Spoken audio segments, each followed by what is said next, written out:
The fire hose slammed into Savannah Rhodes with the force of a battering ram. Ice-cold water driving her backward across the courtyard. 400 students pressed against windows and doorways, phones raised, recording every second of her humiliation. But something was wrong with this picture, even as water plastered her floral dress to her slight frame, even as she stumbled on the wet concrete. The 26-year-old teacher's expression remained unnervingly calm. Her eyes tracked each attacker's position with the precision of someone who'd done this calculation 1,000 times before. Colton Ashford, star quarterback and undisputed king of Ridgemont High, didn't notice. He was too busy laughing. "Welcome to Ridgemont, Miss Rhodes!" The 18-year-old's voice boomed across the courtyard as Tyler Brooks and Mason Fitzgerald flanked him, maintaining perfect tactical spacing.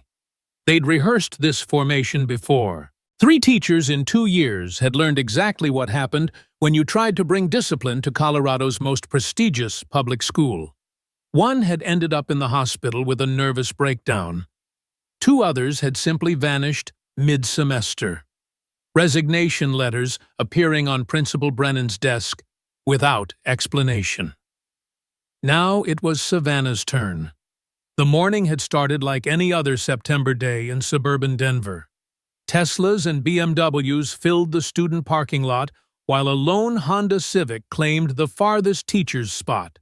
Ridgemont High wore its privilege like armor, manicured lawns, state championship banners, and a graduation rate that sent 65% of students to Ivy League schools. The other 35%, they kept quiet, stayed invisible, and prayed not to catch Colton Ashford's attention. Savannah had driven past the enormous Home of the Warriors, state champions 3 years running sign with the same quiet observation she'd given everything else that morning. Exits 4 main. 12 emergency. Security cameras, 32 visible. Likely 8 hidden. Blind spots, northwest stairwell. Equipment shed. Area behind the temporary classrooms. Her father would have been proud of the assessment. Then again, Commander Rhodes had trained her to see every space as a potential battlefield since she was 8 years old. "You'll be teaching sophomore literature," Principal Brennan had explained during her interview 2 weeks earlier, sweat beading on his forehead despite the air conditioning. "We've had some challenges with classroom management recently. The students can be quite spirited." His hands had trembled slightly as he shuffled papers, and Savannah had noticed the betting slips poorly hidden beneath his desk calendar. Gambling debts created such interesting leverage patterns. Her first class that morning had been a master class in adolescent power dynamics. 24 students filed in, automatically segregating themselves into invisible hierarchies. Scholarship kids hugged the walls. Athletes claimed the back row. The middle grounders scattered between, careful not to occupy space that might draw attention. Then Colton had arrived. 6 feet 3 inches of cultivated arrogance wrapped in a Letterman jacket worth more than most people's monthly rent. "Fresh meat," Tyler Brooks had whispered, loud enough for everyone to hear. The stocky wrestler's father owned half the construction contracts in the county. A detail that would matter more than anyone yet realized. Mason Fitzgerald had snickered, pulling out his phone with the practiced ease of someone who'd filmed plenty of incidents before. As the police chief's son, he knew exactly which recordings disappeared and which ones survived. Savannah had begun her lesson on Sun Tzu's The Art of War with deliberate calm. "Every conflict," she'd explained, writing on the whiteboard with precise strokes, "follows predictable patterns. The key is recognizing them before your opponent does." A paper ball had sailed past her head, missing by inches. Too precise to be accidental. She'd sidestepped without looking. continuing her sentence as if nothing had happened. The movement was too fluid, too practiced. A few students had noticed, but Colton had been too busy high-fiving Tyler to catch the significance. By lunch, the campaign had officially begun. Colton held court in the cafeteria, his voice carrying across hundreds of conversations. "Halloween's coming up, boys. You know what that means. 3 teachers down, 1 to go. I'm thinking we beat Peterson's record. Had him out in 6 weeks. This one." He'd glanced toward the faculty table where Savannah sat alone, methodically eating a sandwich. "I give her 3. Lily Martinez had been sitting 4 tables away, pretending to study while her phone recorded everything from her lap. 3 years of systematic torture had taught her to document quietly, to build cases in silence. She'd watched Peterson wheeled out on a stretcher after Colton's crew had locked him in the equipment shed overnight in January. Below freezing, no coat. The official report had called it an accident. Coach Williams had overheard every word from his position by the vending machines. His jaw had tightened, but he'd walked away. The head football coach knew which side his bread was buttered on. State championships meant funding. Funding meant job security. Job security meant he could afford his daughter's cancer treatments. Some choices weren't really choices at all. "Remember Henderson," Mason had added, scrolling through his phone. "The way she cried when we put those photos on the projector during her presentation, classic. Still have the video somewhere." And he'd been too focused on reliving past glories to notice Lily's sharp intake of breath, or the way her recording angle had shifted to capture his face more clearly. The afternoon had built like a thunderstorm. Savannah's creative writing class had passed without major incident, though she'd noticed Colton's black Lamborghini doing circles in the parking lot during 4th period. A show of force, a reminder of who really ran things at Ridgemont High. Mayor Ashford's son didn't need to follow the same rules as everyone else. 3:30 p.m. had arrived with military precision. Savannah had been organizing papers in her empty classroom, humming something that might have been Chopin, or might have been a Navy running cadence. The door had slammed open hard enough to rattle the windows. "Tradition time, Miss Rhodes." Colton's voice had filled the space as he strode in, Tyler and Mason flanking him in perfect formation. The fire hose dragged behind them, already connected to the hallway emergency system. They'd done this before. She'd looked up slowly, taking in the scene with those unnaturally calm eyes. "Gentlemen, can I help you with something?" "Yeah." Tyler had grinned, muscles bunching under his jersey. "You can take a shower." The first blast of water had caught her square in the chest, driving her backward through the doorway and into the hall. Students had materialized from nowhere, drawn by some invisible signal that promised entertainment. Phones had appeared like weapons, each one capturing a slightly different angle of her stumbling retreat. They'd herded her like cattle, using the hose to drive her through the double doors and into the courtyard. The October sun had seemed to spotlight the scene, turning the spray into glittering arcs that would look spectacular on Instagram. Savannah had slipped on the wet concrete, going down on one knee, and the crowd had roared approval.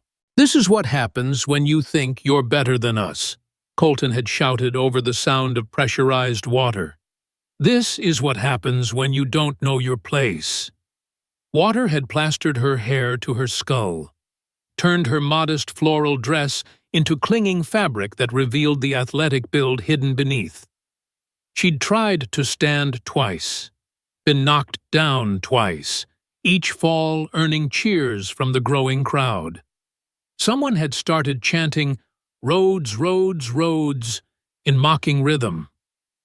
"Beg us to stop," Mason had called out, angling for a better video position. "Get on your knees. and beg like Henderson did. That's when the atmosphere had shifted. Savannah had stopped trying to stand, stopped trying to shield herself from the water. She'd simply knelt there, soaked and shivering, and looked directly at Colton with an expression that made his laughter falter. It wasn't defeat in her eyes. It wasn't fear or anger or humiliation. It was analysis. "Interesting tactical choice, Mr. Ashford," she'd said, her voice carrying despite the water. Each word had been precisely articulated, cutting through noise like a blade. "Public, documented, with approximately 400 witnesses." The hose had wavered. Colton had glanced at Tyler, who'd shrugged. This wasn't in the script. Teachers were supposed to cry, to run, to break. They weren't supposed to sound like they were conducting a briefing. Savannah had risen slowly, water streaming from her clothes. Her posture had changed, shoulders squaring into something that looked almost military. "Tyler Brooks, left flank, 6 feet. Mason Fitzgerald, right flank, 8 feet. Colton Ashford, center position, 10 feet. Classic triangle formation. Tactical, but predictable." "Are you threatening us?" Colton had tried to reclaim control, but uncertainty had crept into his voice. "Threat assessment was lesson 1 from my father." She'd taken a step forward, and somehow, despite being soaked and outnumbered, she'd seemed to grow larger. "Commander Jonathan Rhodes, Navy SEAL Team 6. Perhaps you've heard of him." The name had rippled through the crowd. Several students had started lowering their phones. Navy SEALs weren't just military, they were legends. Myths. The kind of people who appeared in video games and blockbuster movies. The kind of people you didn't mess with. "You're lying," Tyler had said, but his voice had cracked on the second word. Savannah had smiled then, and it was the kind of smile that made predators remember they could also be prey. "My father taught me many things, Mr. Brooks. How to remain calm under pressure.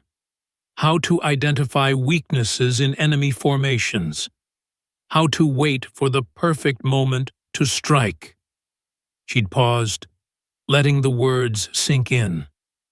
"But the most important lesson he taught me, that bullies are predictable. They need audiences. They fear real consequences. And they always underestimate their targets." Her gaze had swept across the crowd, cataloging faces and phones with mechanical precision. 417 witnesses, 87 phones currently recording, 3 security cameras with direct angles on this position, 1 federal investigation already underway that you've just made infinitely more interesting. "Federal investigation." Mason's voice had jumped an octave.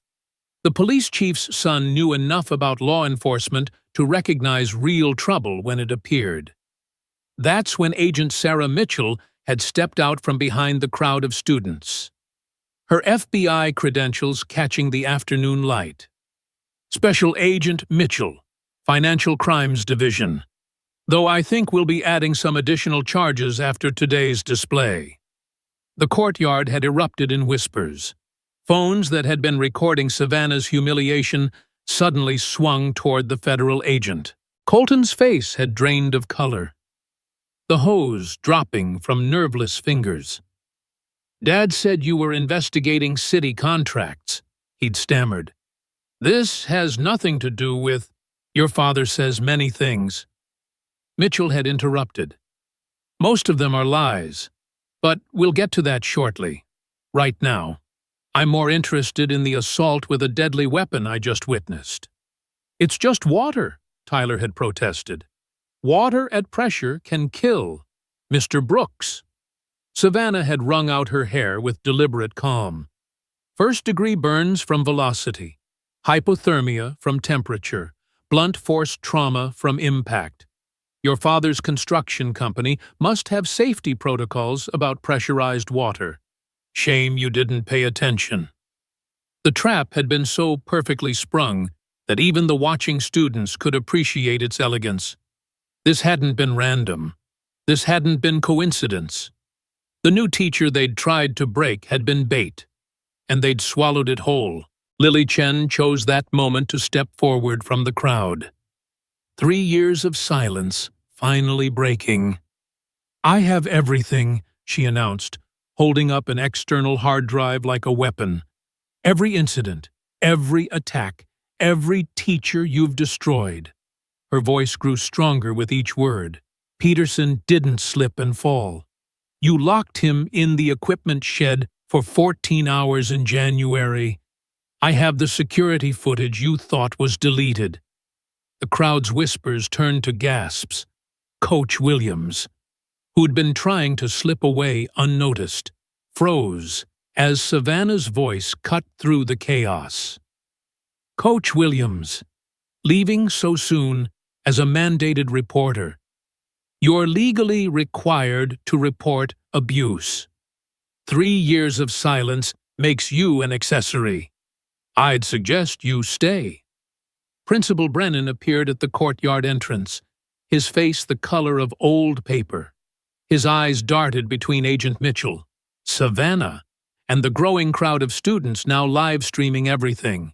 The careful balance of power he'd maintained through willful blindness was crumbling in real time.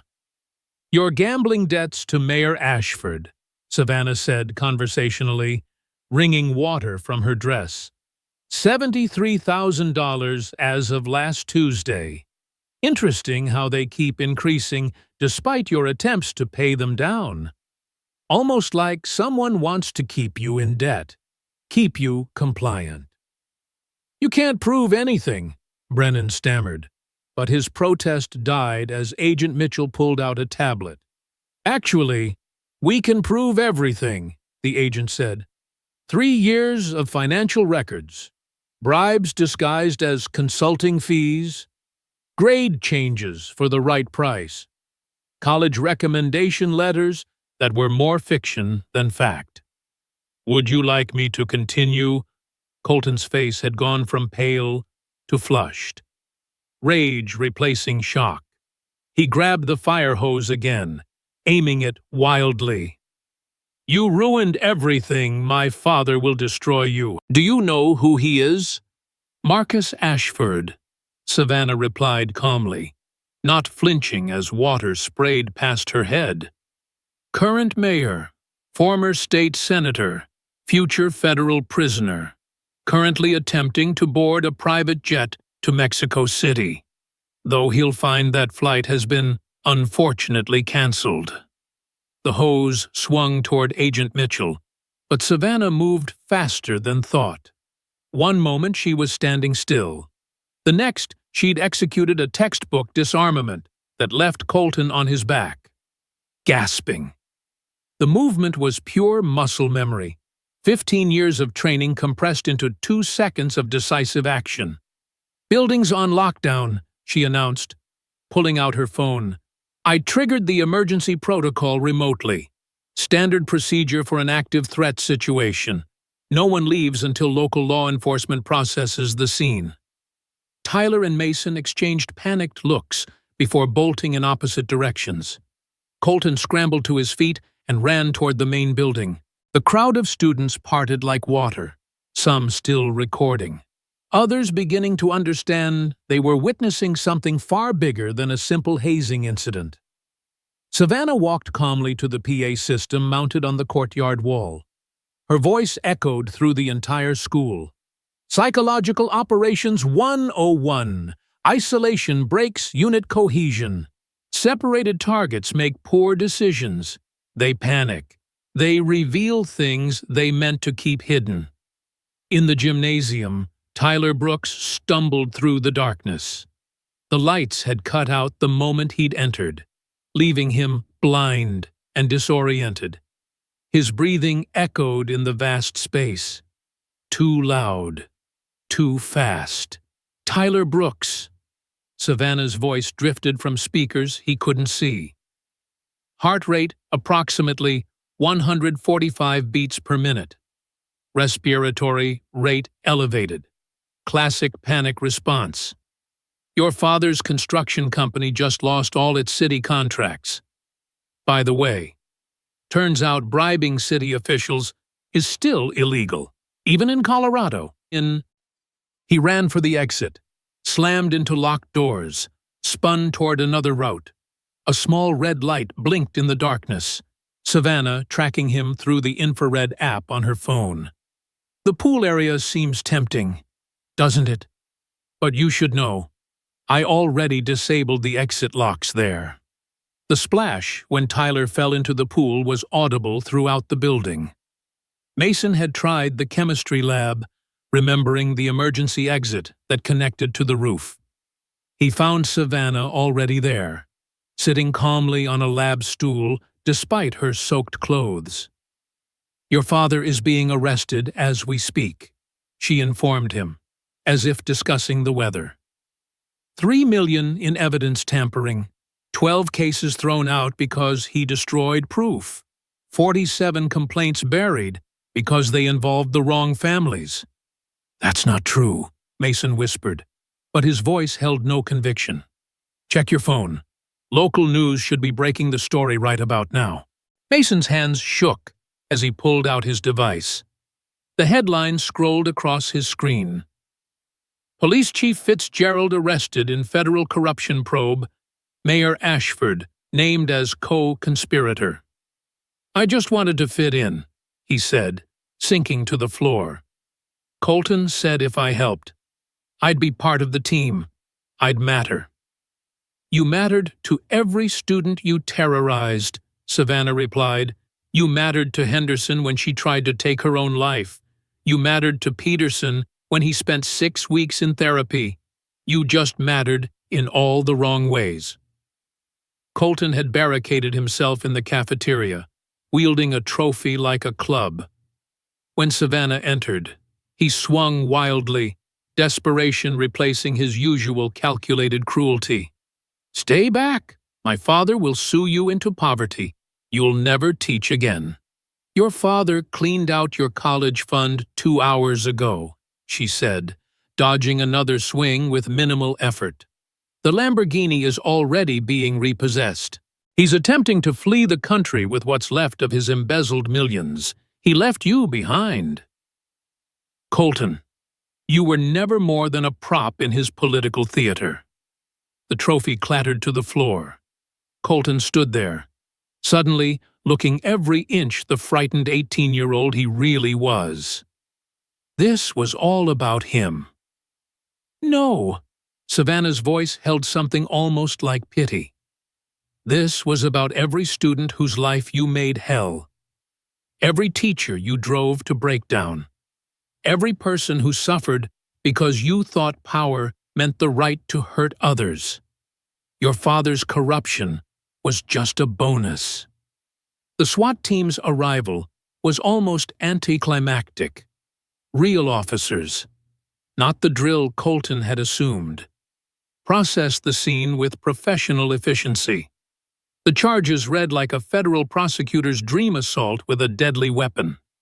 Conspiracy, criminal harassment, obstruction of justice.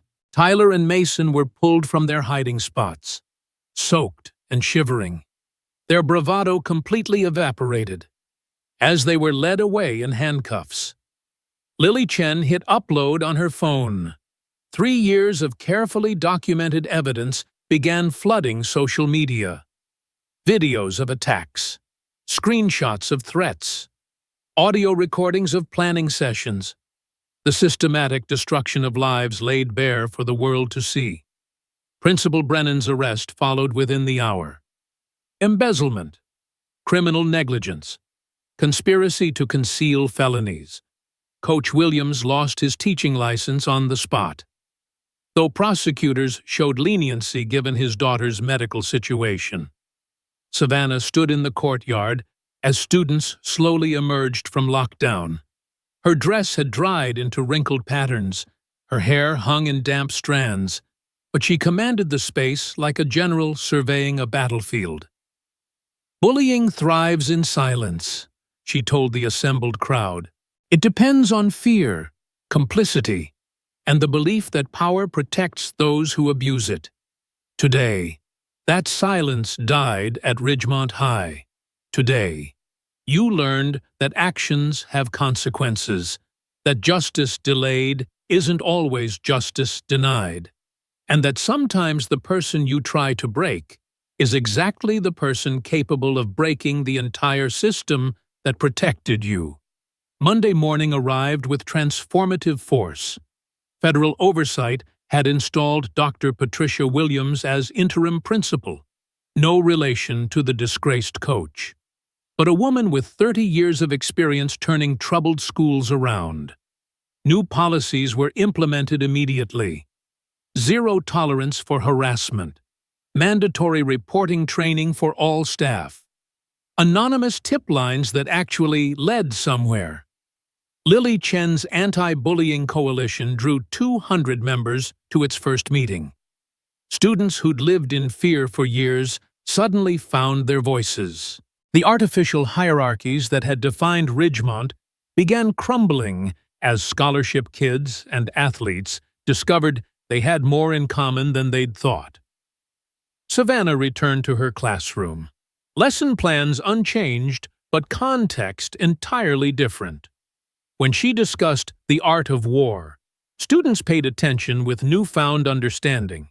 Strategy wasn't just ancient history. Power dynamics weren't theoretical. Everything they learned had real-world applications. 6 months later, Colton Ashford sat in a juvenile facility classroom, writing an essay about choices and consequences. His father faced 25 years in federal prison after being extradited from Mexico. The Ashford political dynasty had collapsed so completely that their name had been removed from buildings across the county.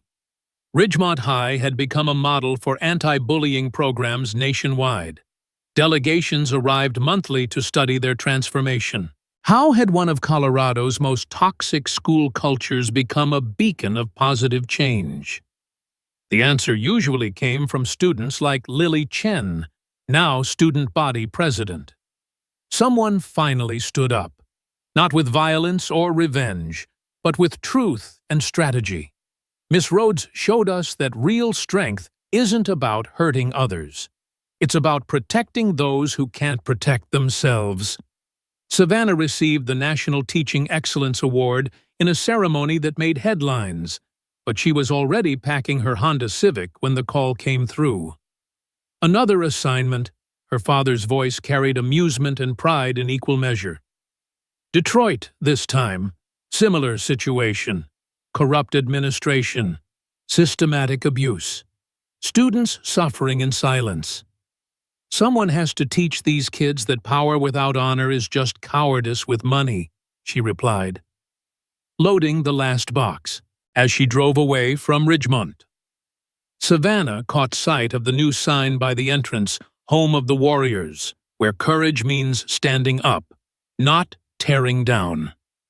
Behind her, 400 students headed to class in a school where fear no longer ruled, where silence no longer protected predators, and where one teacher's refusal to break had broken cycles of abuse that had seemed unbreakable. The girl who'd been hosed down in the courtyard had turned water into baptism, washing away years of institutional rot. And somewhere in Detroit, another corrupt system was about to learn why you should never underestimate a teacher who kneels in water but rises like a tide.